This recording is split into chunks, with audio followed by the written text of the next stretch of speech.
നമസ്കാരം. Astrology master ക്ലാസ്സിൻ്റെ പുതിയൊരു അധ്യായത്തിലേക്ക് ഏവർക്കും സ്വാഗതം.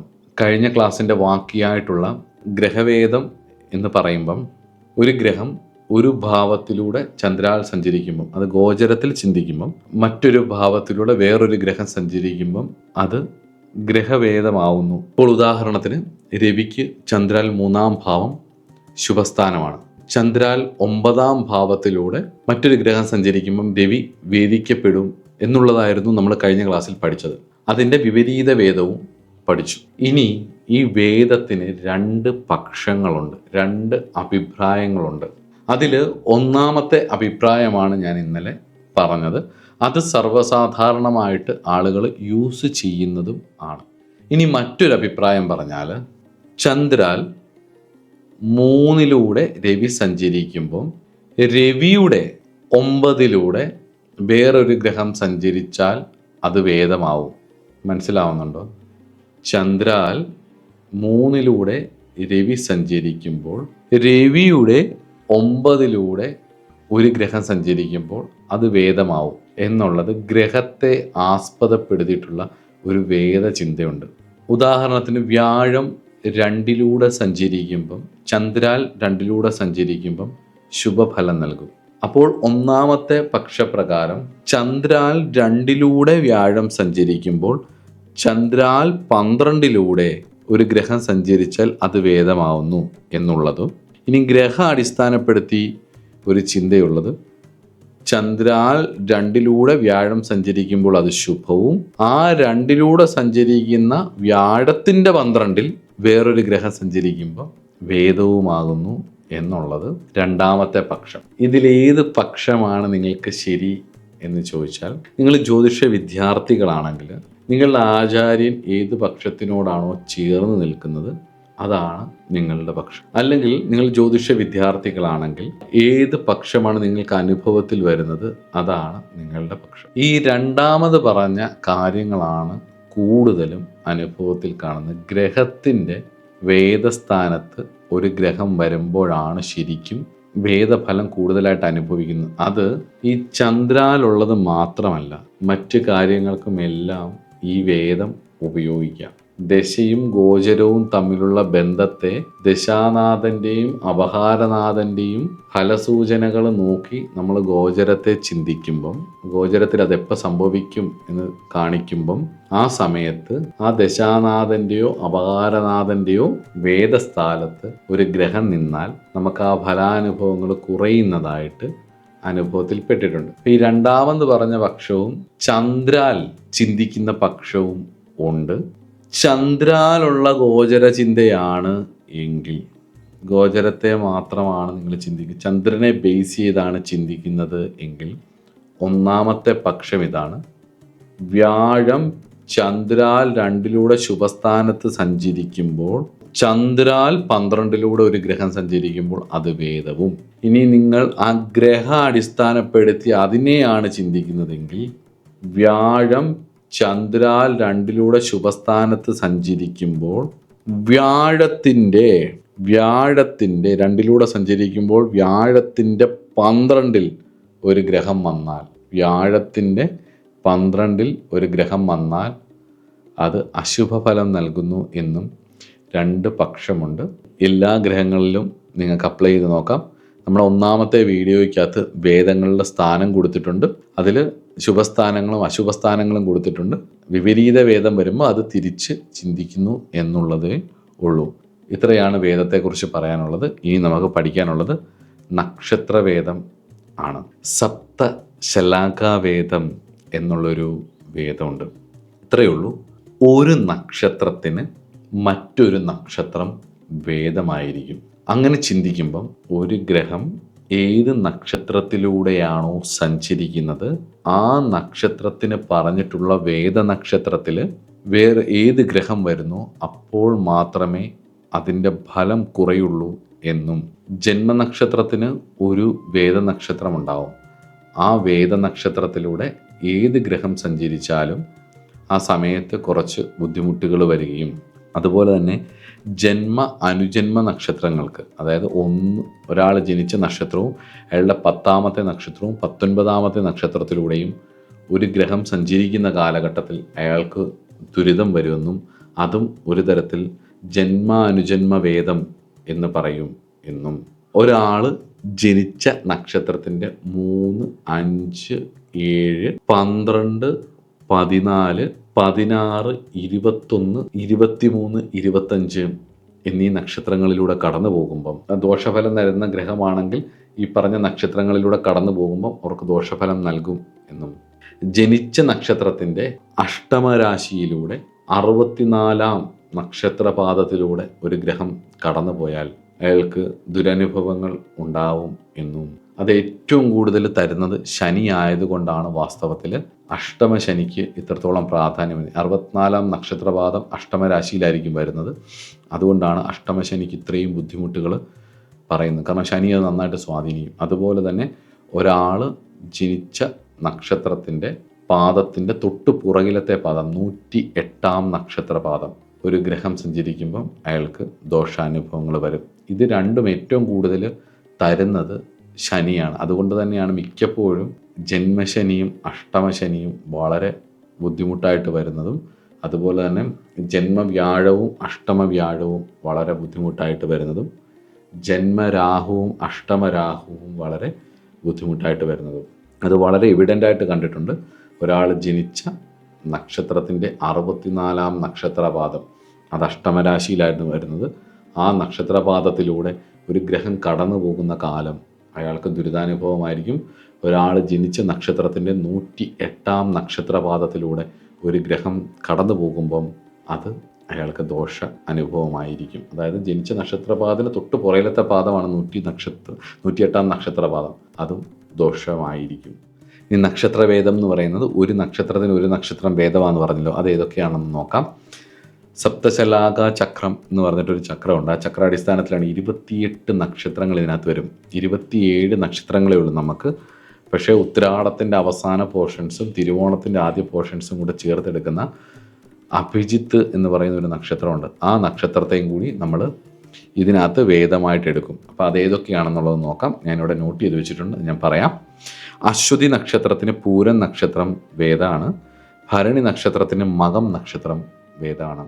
കാർത്തിക നക്ഷത്രത്തിന് തിരുവാതിര നക്ഷത്രം വേദവും, രോഹിണി നക്ഷത്രത്തിന് അഭിജിത്ത് നക്ഷത്രം വേദവും, മകയിരം നക്ഷത്രത്തിന് ഉത്രാടം നക്ഷത്രം വേദവും, തിരുവാതിര നക്ഷത്രത്തിന് പൂരാടം നക്ഷത്രം വേദവും, പുണർദം നക്ഷത്രത്തിന് മൂലം നക്ഷത്രം വേദവും, പൂയൻ നക്ഷത്രത്തിന് കേട്ട നക്ഷത്രം വേദവും, മകം നക്ഷത്രത്തിന് ഭരണി നക്ഷത്രം വേദവും, പൂരൻ നക്ഷത്രത്തിന് അശ്വതി നക്ഷത്രം വേദവും, ഉത്രൻ നക്ഷത്രത്തിന് രേവതി നക്ഷത്രം വേദവും, അത്തം നക്ഷത്രത്തിന് ഉത്രട്ടാതി നക്ഷത്രം വേദവും, ചിത്തിര നക്ഷത്രത്തിന് പൂരുരുട്ടാതി നക്ഷത്രം വേദവും, ചോതി നക്ഷത്രത്തിന് ചതയൻ നക്ഷത്രം വേദവും, വിശാഖ നക്ഷത്രത്തിന് അവിട്ട നക്ഷത്രം വേദവും, അനിഴ നക്ഷത്രത്തിന് ആയില്യം നക്ഷത്രം വേദവും, കേട്ട നക്ഷത്രത്തിന് പൂയൻ നക്ഷത്രം വേദവും, മൂലം നക്ഷത്രത്തിന് പുണർദം നക്ഷത്രം വേദവും, പൂരാടം നക്ഷത്രത്തിന് തിരുവാതിര നക്ഷത്രം വേദവും, ഉത്രാടം നക്ഷത്രത്തിന് മകയിരം നക്ഷത്രം വേദവും, അഭിജിത്തിന് രോഹിണി വേദവും, തിരുവോണത്തിന് കാർത്തിക വേദവുമാണ്. അവിട്ട നക്ഷത്രത്തിന് വിശാഖ നക്ഷത്രം വേദവും, ചതയൻ നക്ഷത്രത്തിന് ചോതി നക്ഷത്രം വേദവും, പൂരുരുട്ടാതി നക്ഷത്രത്തിന് ചിത്തിര നക്ഷത്രം വേദവും, ഉത്രട്ടാതി നക്ഷത്രത്തിന് അത്തം നക്ഷത്രം വേദവും, രേവതി നക്ഷത്രത്തിന് ഉത്തരൻ നക്ഷത്രവും വേദമാവുന്നു. ഈ നക്ഷത്രങ്ങൾ തമ്മിൽ പരസ്പരം വേദമാണ്.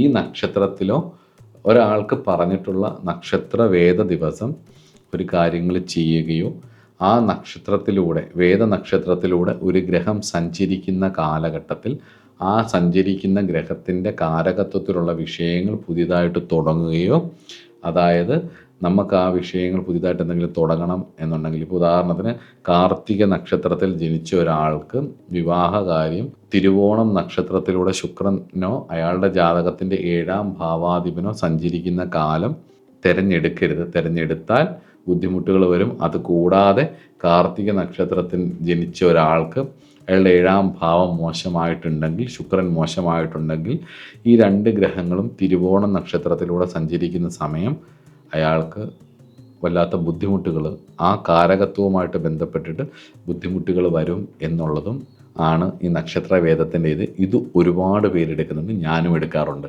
നമുക്ക് കുറച്ചുകൂടെ എളുപ്പവുമാണ് ഇത്. ഇനി അടുത്തത് ലത്താവേദം എന്ന് പറഞ്ഞിട്ടൊരു സാധനമുണ്ട്. അതും കൂടെ പഠിച്ചിട്ട് നമുക്ക് ഈ ഗോചരത്തിൻ്റെ ഇത് ഇവിടെ അവസാനിപ്പിക്കാം. രവി, കുജൻ, മന്ദൻ എന്നീ ഗ്രഹങ്ങൾ നിൽക്കുന്ന പൊസിഷനിൽ നിന്നും മുൻപോട്ട് ഉള്ള ചില നക്ഷത്രങ്ങളെ സ്വാധീനിക്കുന്നു. രവി, ചൊവ്വ, ശനി, ഗുരു എന്നിവർ സഞ്ചരിച്ചുകൊണ്ടിരിക്കുന്ന നക്ഷത്രത്തിൽ നിന്നും മുൻപോട്ട് ചില നക്ഷത്ര മേഖലയിലെ ചില നക്ഷത്രങ്ങളെ സ്വാധീനിക്കുന്നു. ഇതിനെ പുരോലത എന്നും. ചന്ദ്രൻ, ബുധൻ, ശുക്രൻ, രാഹു, കേതു എന്നീ ഗ്രഹങ്ങൾ താങ്കൾ അവർ സഞ്ചരിച്ചു കൊണ്ടിരിക്കുന്ന നക്ഷത്രത്തിൽ അല്ലെങ്കിൽ നക്ഷത്ര മേഖലയിൽ നിന്നും ബാക്കിലേക്ക് ചില നക്ഷത്രങ്ങളെ സ്വാധീനിക്കുന്നു. ഇതിനെ പൃഷ്ഠലത എന്നും പറയുന്നു. പുരോലത എന്നും പൃഷ്ഠലത എന്നും പറയുന്നു. ഈ രണ്ടും കൂടെ ചേർത്ത് വേദം ചിന്തിക്കുന്നതിൻ്റെ പേരാണ് ലഥാവേദം എന്ന്. അപ്പം അതെന്താണെന്നും കൂടെ നോക്കാം. അതും ഞാൻ ഇവിടെ നോട്ട്സ് എഴുതി വെച്ചിട്ടുണ്ട്, അതും കൂടി ഞാൻ നിങ്ങൾക്ക് പറഞ്ഞു തരാം. ഇതൊക്കെ നമ്മുടെ അസ്ട്രോളജി മാസ്റ്റർ ക്ലാസ്സിൻ്റെ ബുക്കിനകത്ത് ഈ നോട്ടുകളെല്ലാം ഉണ്ട്. അത് പ്രിൻറ്റിങ്ങിൽ വരുന്ന സമയത്ത് വാങ്ങിച്ചാൽ ഈ നോട്ട്സ് എല്ലാം അതിനകത്ത് വളരെ വിശാലമായിട്ട് കൊടുത്തിട്ടുണ്ട്. അപ്പം നമുക്ക് നോക്കാം. രവി നിൽക്കുന്ന നക്ഷത്രത്തിൽ നിന്നും മുൻപോട്ട് 12ാമത്തെ നക്ഷത്രം എന്ന് പറയുന്നത് ആ നക്ഷത്രവും നക്ഷത്ര മേഖലയും നമുക്ക് സർവനാശമുണ്ടാക്കുന്നതാണ്. അപ്പോൾ അതുവഴി ഗ്രഹങ്ങൾ കടന്നു പോകുമ്പോൾ സൂക്ഷിക്കണം. ഒരാളുടെ ജാതകത്തിൽ കുജൻ നിൽക്കുന്ന നക്ഷത്രവും ഗോചരത്തിലാണെങ്കിൽ കുജൻ സഞ്ചരിക്കുന്നിടത്തു നിന്നും മുമ്പോട്ട് 3ാമത്തെ നക്ഷത്രം എന്ന് പറയുന്നത് നഷ്ടമുണ്ടാക്കുന്ന നക്ഷത്രമാണ്. ശനി നിൽക്കുന്ന നക്ഷത്രം ഒരാളുടെ ജാതകത്തിലും അതുപോലെ തന്നെ പ്ലാനറ്ററി ട്രാൻസിറ്റിൽ ശനി നിൽക്കുമ്പം മുമ്പോട്ട് 8ാമത്തെ നക്ഷത്രത്തിലൂടെ ഒരു ഗ്രഹം സഞ്ചരിക്കുമ്പം ഈ ശനിയുടെ ഇൻഫ്ലുവൻസ് അവിടെ വന്നിട്ട് നമുക്ക് നാശം ഉണ്ടാവും. ആ 8ാമത്തെ നക്ഷത്രവും നക്ഷത്ര മേഖലയും ആയിട്ട് ബന്ധപ്പെടുത്തിയിട്ട് നമ്മുടെ ജീവിതത്തിൽ ബുദ്ധിമുട്ടുകൾ വരാം. ഗുരു നിൽക്കുന്ന നക്ഷത്ര മേഖലയിൽ നിന്നും മുൻപോട്ട് 6ാമത്തെ നക്ഷത്രം ഏതാണോ ആ നക്ഷത്രത്തിലൂടെ മാരകനോ മരണതുല്യമായിട്ടുള്ള അനുഭവങ്ങൾ തരുന്ന ഗ്രഹങ്ങളോ കടന്നു പോകുമ്പം നമുക്ക് മരണതുല്യമായിട്ടുള്ള അനുഭവങ്ങൾ ഉണ്ടാവുന്ന. ആയുർ നിർണയത്തിലും വ്യാഴത്തെ മുൻനിർത്തി ചിന്തിക്കുമ്പം ശനിയും വ്യാഴത്തെയുമാണ് ആയുസ്സിൻ്റെ കാരകത്വം, ആയുസ് അളക്കാൻ ഉപയോഗിക്കുന്നത്. പിന്നെ ബാധാഗ്രഹത്തെ, മാരകനെ. വ്യാഴം ഗോചരത്തിൽ ഇപ്പോൾ സഞ്ചരിച്ചു കൊണ്ടിരിക്കുന്ന സ്ഥലത്തും അതുപോലെ തന്നെ അവരുടെ ജാതകത്തിൽ വ്യാഴം നിൽക്കുന്ന നക്ഷത്രത്തിൽ നിന്നും 6ാമത്തെ നക്ഷത്രത്തിലൂടെയും ചിന്തിക്കുമ്പം ഗോചരത്തിൽ വ്യാഴം സഞ്ചരിച്ചു കൊണ്ടിരിക്കുന്നതിൻ്റെ 6ാമത്തെ നക്ഷത്രത്തിലൂടെ ഒരു ഗ്രഹം സഞ്ചരിക്കുമ്പോൾ മരണമോ മരണതുല്യമായിട്ടുള്ള അനുഭവങ്ങൾ ഉണ്ടാവും എന്നുള്ളത് പ്രഡിക്ഷന് യൂസ് ചെയ്യുന്നത് കണ്ടിട്ടുണ്ട്. ഇനി പിറകോട്ടുള്ളത് പൃഷ്ഠലത, അതിനെക്കുറിച്ച് നമുക്ക് നോക്കാം. ചന്ദ്രൻ നിൽക്കുന്ന നക്ഷത്രത്തിൻ്റെ പുറകോട്ട് ചിന്തിക്കുമ്പം 22ാമത്തെ നക്ഷത്രം നഷ്ടങ്ങൾ ഉണ്ടാക്കുന്ന ഇതാണ്. അതുപോലെ തന്നെ ബുധൻ നിൽക്കുന്നതിൻ്റെ പിറകോട്ട് 7ാമത്തെ നക്ഷത്രത്തിലൂടെ മാരകഗ്രഹങ്ങൾ വല്ലതും കടന്നു പോകുമ്പം അവിടെ അപകടങ്ങൾ വരാനുള്ള സാധ്യതകൾ ഉണ്ട്.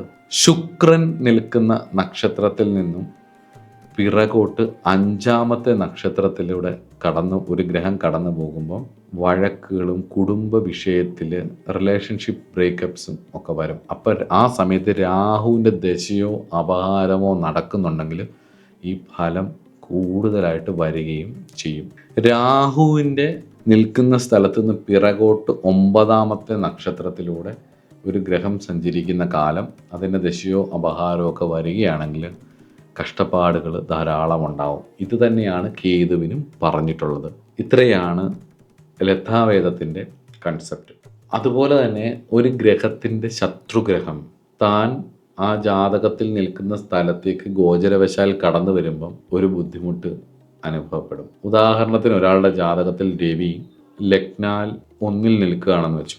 ലഗ്നാൽ 1 നിൽക്കുകയാണെങ്കിൽ അത് മീനൻ രാശിയാണെന്നും ഉദാഹരണം വെക്കുക. അപ്പം ആ മീനൻ രാശിയിലേക്ക് ശനി കടന്നു വരുമ്പം രവി നിൽക്കുന്ന രാശിയിലേക്ക് ശനി കടന്നു വരുന്ന സമയത്ത് രവിയുടെ കാരകത്വത്തിലുള്ള വിഷയങ്ങൾ നമുക്ക് ശാരീരിക പീഡകളോ മാനസിക പ്രശ്നങ്ങളോ ആ സമയത്ത് വരും. അത് ലഗ്നവും ഗോചരവും തമ്മിലുള്ള ഒരു ബാലൻസിങ് നമ്മൾ ചെക്ക് ചെയ്യുന്നതാണ്. ഇതുപോലെ ഓരോ ഗ്രഹ അടിസ്ഥാനത്തിലും വരാം. നൈസർഗികമായിട്ടുള്ള ശത്രുമിത്രങ്ങൾ ആണ് ഇതിനെ സ്വാധീനിക്കുന്നത്. ഇപ്പം വ്യാഴം നിൽക്കുന്ന രാശിയിലേക്ക് ശുക്രൻ കയറി വരുമ്പോൾ, ഒരാളുടെ ജാതകത്തിൽ വ്യാഴം നിൽക്കുന്ന രാശിയിലേക്ക് ഗോചരവശാൽ ശുക്രൻ കയറി വരുമ്പോൾ അത് ബുദ്ധിമുട്ടുണ്ടാക്കും. ശുക്രദശയിൽ വ്യാഴദശയിൽ ശുക്രാപഹാരം ബുദ്ധിമുട്ടുണ്ടാക്കും. അതേപോലെ തന്നെ അത് നൈസർഗിക ശത്രുവായതുകൊണ്ടാണ്. ഇപ്പം രവിയുടെ ദശയിൽ ശനിയുടെ അപഹാരം പ്രശ്നമുണ്ടാക്കും. അതുപോലെ തന്നെ ലഗ്നാൽ ഏതേത് സ്ഥാനങ്ങളിൽ ഗ്രഹങ്ങൾ നിൽക്കുന്നുവോ ആ രാശിയിലേക്ക് ഗോചരവശാൽ അവരുടെ ശത്രുഗ്രഹങ്ങൾ കയറി വരുമ്പം സ്വാഭാവികമായിട്ടും അവർക്കൊരു ബുദ്ധിമുട്ടുകൾ വരികയും ചെയ്യും. അതിനെ സപ്പോർട്ട് ചെയ്യുന്ന രീതിയിലാണ് ദശ പോകുന്നതെങ്കിൽ ആ ഫലം വളരെ എവിഡൻ്റ് ആയിട്ട് കാണുകയും ചെയ്യും. ഇനി ഒരു കൺക്ലൂഷനായിട്ട് പറഞ്ഞാൽ, ഗോചരത്തിൽ പൊതുവെ എല്ലാവരും ശ്രദ്ധിക്കുന്നത് ശനിയുടെയും വ്യാഴത്തിൻ്റെയും ഒക്കെയാണ്. അപ്പം കണ്ടകഭാവങ്ങളിലൂടെ കടന്നു പോകും. കണ്ടകം എന്ന് പറഞ്ഞു കഴിഞ്ഞാൽ കേന്ദ്രഭാവങ്ങൾ.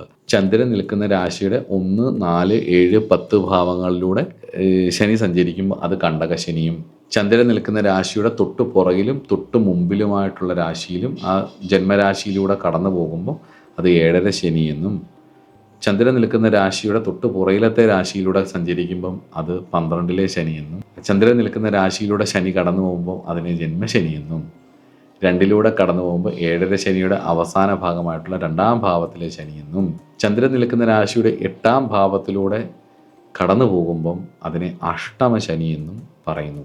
ഇതുപോലെ തന്നെ വ്യാഴത്തിൻ്റെയും ചന്ദ്രൻ നിൽക്കുന്ന രാശിയിലൂടെ വ്യാഴം കടന്നു പോകുമ്പം അതിനെ ജന്മവ്യാഴം എന്നും, 3-ാം ഭാവത്തിലൂടെ കടന്നു പോകുമ്പം 3-ലെ വ്യാഴം എന്നും, 8-ാം ഭാവത്തിലൂടെ കടന്നു പോകുമ്പം അതിനെ അഷ്ടമ വ്യാഴമെന്നും ഒക്കെ പറയുന്നു. ഇതൊക്കെയാണ് അതിൻ്റെ ഒരു ചിന്ത. ഇത്രയൊക്കെയുള്ള ഗോചരത്തെക്കുറിച്ച് പറയാൻ. ഈ കഴിഞ്ഞ 3 വീഡിയോയ്ക്കകത്തായിട്ടാണ് വേദവും നക്ഷത്രവേദവും അതിൻ്റെ എല്ലാ കാര്യങ്ങളും നമ്മൾ ഇതിനകത്ത് കൊള്ളിക്കാൻ ശ്രമിച്ചത്. 1 മണിക്കൂറിനുള്ളിൽ ഈ 3 വീഡിയോയും കൂടെ എല്ലാം കൂടെ കൂട്ടിയാൽ 1 മണിക്കൂറേ കാണത്തുള്ളൂ. അപ്പോൾ 1 മണിക്കൂറിനുള്ളിൽ ഇത്രയും വിഷയങ്ങൾ പറയുമ്പം ഉള്ളൊരു പരിമിതിയും, വീഡിയോയ്ക്ക് ലെങ്ത്ത് കൂടുമ്പം വിസ്താരം കൂടുമ്പം ആൾക്കാർക്ക് പഠിക്കാനുള്ള താല്പര്യം കുറയുമോ എന്നുള്ള വിസ്താര ഭയവും ഒക്കെ കൊണ്ടാണ് പരമാവധി ചുരുക്കി എളുപ്പം മനസ്സിലാവുന്ന രീതിയിൽ പറഞ്ഞത്. അപ്പോൾ എന്തായാലും ഇങ്ങനൊരു മോഡ് ഓഫ് പ്രസൻറ്റേഷൻ ആയതുകൊണ്ട് ഒരു പരിമിതി ഉണ്ടാവും. പിന്നെ കഴിഞ്ഞ വീഡിയോയിൽ ഒരു കമൻറ്റ് വന്നിട്ടുണ്ടായിരുന്നു, ഇതൊരു ബോർഡിലൊക്കെ എഴുതി പഠിപ്പിച്ചുകൂടെയെന്ന്. വാസ്തവത്തിൽ ഇതൊരു സീരീസ് ഓഫ് വീഡിയോസാണ്. അസ്ട്രോളജി പഠിക്കാൻ ആഗ്രഹമുള്ളവർ, ഈ വീഡിയോ കാണുന്നവർക്ക് തുടക്കം മുതലുള്ള വീഡിയോസ് കണ്ടാലേ അതിൻ്റെ ഒരു ടീച്ചിങ് മെത്തേഡ് മനസ്സിലാവും. ഞാൻ ഈ ബോർഡിൽ എഴുതി തറാപറാന്ന് പഠിപ്പിക്കുന്ന ഒരു ശൈലി അല്ലായിരുന്നു ഫോളോ ചെയ്തത്. സ്വന്തമായി ഞാൻ ഈ പറയുന്ന കാര്യങ്ങൾ നിങ്ങൾ എഴുതിയെടുത്ത് നോട്ട്സ് ഉണ്ടാക്കി വെച്ച് വീണ്ടും വീണ്ടും വീണ്ടും പഠിച്ച് പരിശീലിക്കുന്ന ഒരു ക്രമത്തിലാണ് ഫോളോ ചെയ്തത്. അപ്പോൾ തുടക്കം മുതൽ അത് കാണുന്നവർക്ക് മാത്രമേ ആ ഒരു മെത്തേഡ് മനസ്സിലാവത്തുള്ളൂ. അസ്ട്രോളജി പഠിക്കാൻ താല്പര്യമുള്ളവർ പുതിയതായിട്ടാണ് ഈ വീഡിയോ സീരീസ് കാണുന്നത് എങ്കിൽ നിങ്ങൾ ആദ്യം മുതലുള്ള വീഡിയോസ് കാണുക. ഞാൻ എന്താണ് പറയാൻ ഉദ്ദേശിക്കുന്നത് എന്ന് ഞാൻ ഇപ്പോഴത്തെ ക്ലാസ്സുകളിൽ പറയുന്ന പല അസ്ട്രോളജി ടെക്നിക്കൽ ടേംസും നിങ്ങൾക്ക് മനസ്സിലാവണമെങ്കിൽ നിങ്ങൾ ആദ്യ ക്ലാസ്സുകൾ പഠിക്കണം. ഞാൻ ആദ്യ ക്ലാസ്സുകളിൽ വളരെ പന എന്ന് പഠിപ്പിക്കുന്ന പോലെ തന്നെയാണ് പഠിപ്പിച്ചിരുന്നത്. അത് പഠിച്ചിട്ടുണ്ടാവും എന്നുള്ള വിശ്വാസത്തിലാണ് നമ്മൾ പുതിയ പുതിയ ക്ലാസ്സുകൾ ഇങ്ങനെ എടുത്തു പോകുന്നത്. എന്നും നമുക്ക് അത് തന്നെ പറഞ്ഞുകൊണ്ടിരിക്കാൻ പറ്റില്ല, ഒരാളെ കൊണ്ടും പറ്റില്ല. അപ്പം അതവിടെ ചെയ്തിട്ടിട്ടുണ്ട്. അത് കണ്ട് പഠിച്ച് മനസ്സിലാക്കിയിട്ട് വേണം ക്വസ്റ്റ്യൻസ് വരാൻ വേണ്ടിയിട്ട്. ഞാൻ ഒരുപാട് കമൻറ്റുകൾക്ക് മറുപടി തരാത്തതിൻ്റെ കാര്യം എന്ന് പറയുന്നത്, മിക്ക വീഡിയോയുടെയും താഴെ വരുന്ന കമൻറ്റുകൾക്കുള്ള മറുപടി ഓൾറെഡി ഞാൻ വീഡിയോ ചെയ്തു വെച്ചിട്ടുണ്ട്. അത് കയറി നോക്കി കണ്ട് മനസ്സിലാക്കുക. ചോദിച്ചിട്ട് ചില കമൻറ്റുകൾക്ക് ഞാൻ മറുപടി കൊടുക്കുന്നുണ്ട്, ചില കമൻറ്റുകൾക്കുള്ളത് പുതിയ വീഡിയോ സീരീസ് ആയിട്ട് വരികയും ചെയ്യും. അതിൽ വക്രഗ്രഹങ്ങളുടെയൊക്കെ ഫലങ്ങൾ ഞാൻ എവിടെയോ പറഞ്ഞതൊക്കെ എൻ്റെ അടുത്ത് കമൻ്റായിട്ട് ചോദിച്ചിട്ടുണ്ട്. അപ്പോൾ അതും പാസ്റ്റ് ലൈഫിനെ കുറിച്ചൊക്കെയുള്ള കാര്യങ്ങളൊക്കെ നമുക്ക് ഫ്യൂച്ചറിൽ പാസ്റ്റ് കർമ്മയെക്കുറിച്ചും ഭാരതീയ സൈക്കോളജിയെ ആസ്പദമാക്കിയിട്ട് ജ്യോതിഷത്തിലൂടെ അതിനെ എങ്ങനെ കാണാം എന്നുള്ളതൊക്കെ നമുക്ക് ഫ്യൂച്ചറിൽ ഉള്ള വീഡിയോസിലൂടെ അതിനുള്ള മറുപടി തരാം. ഒരുപാട് കമൻസിൻ്റെ ഉത്തരങ്ങൾ പഴയ വീഡിയോകളിൽ തന്നെ ഉണ്ട്, അത് കണ്ട് മനസ്സിലാക്കാം. അപ്പോൾ നമുക്ക് ഗോചരത്തിൻ്റേത് ഇവിടെ വെച്ച് നടത്താം. അപ്പോൾ ദശയുടെ ഒരു 3-4 വീഡിയോസ് ഉണ്ടായിരുന്നു, അതുകൊണ്ട് ദശ ഏകദേശം മനസ്സിലായെന്ന് വിചാരിക്കുന്നു. അപ്പം ട്രാൻസിറ്റുകളുടെ കുറേ വീഡിയോസ് ഇപ്പോൾ ഉണ്ട്. ഇനി ട്രാൻസിറ്റ് ഫലങ്ങളെക്കുറിച്ചുള്ളത് നമുക്ക് ഫ്യൂച്ചറിൽ ചെയ്യാം. ട്രാൻസിറ്റ് ഫലങ്ങൾ എങ്ങനെയൊക്കെ വരാം എന്നുള്ളതൊക്കെ, അതിൻ്റെയൊക്കെ ഏകദേശം കുറേ ഐഡിയാസൊക്കെ ഞാൻ ഇതിൽ കൊടുത്തിട്ടുണ്ട്. ഈ പറഞ്ഞതൊക്കെ വെച്ച് തന്നെയാണ് ഇതെല്ലാം കണ്ടുപിടിക്കുന്നത്. അപ്പം ബാക്കി എന്തെങ്കിലുമൊക്കെ ഉണ്ടെങ്കിൽ നമുക്ക് കമൻ്റായിട്ട് ഇട്ടിരുന്നാൽ മതി, നമുക്ക് ഫ്യൂച്ചറിൽ അതൊക്കെ ചെയ്യുകയും ചെയ്യാം. അപ്പോൾ അടുത്ത ക്ലാസ്സിൽ പുതിയൊരു അധ്യായത്തിൽ പുതിയൊരു വിഷയമായിട്ട് കാണുന്ന വരെ